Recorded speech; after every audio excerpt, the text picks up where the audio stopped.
Babalik kami dito mga sir. Schedule namin ng ayos 1 week before para sigurado lahat makakapunta kung sakasakaling at saka mabudgetan. Ito mga boss, ayan, magandang araw Santa Elena. Ayan, nandito kami sa Patag ibaba. Bossing, shoutout. Taga saan kayo sir? Go bossing.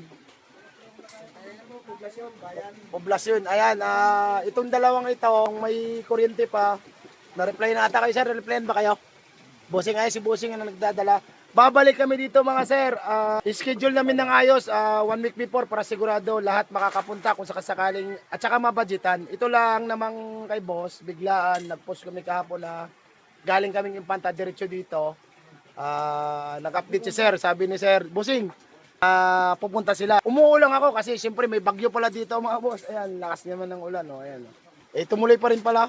Akala ko hindi tuloy. Ayan. Sa mga magko-comment ngayon, boss, pauwi na kami. Tatapusin lang namin itong dalawa. At yung kay boss, maingay pag malamig. Tapos itong kay sir, nirepis na namin. Sa sunod mga boss, tawag na rin. Schedule ng ayos. Ayan sir, shoutout. Shoutout mo mga tropa nating hindi pa makapunta. Shoutout mga tropa. Kid ni Idol Kulaog yung pagbalik nila rito.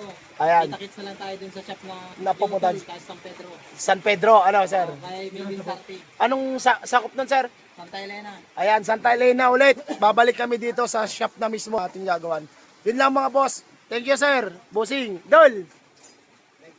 Salamat sa pagpunta. Ayan mga boss, kahit kabagyuhan. Maraming salamat.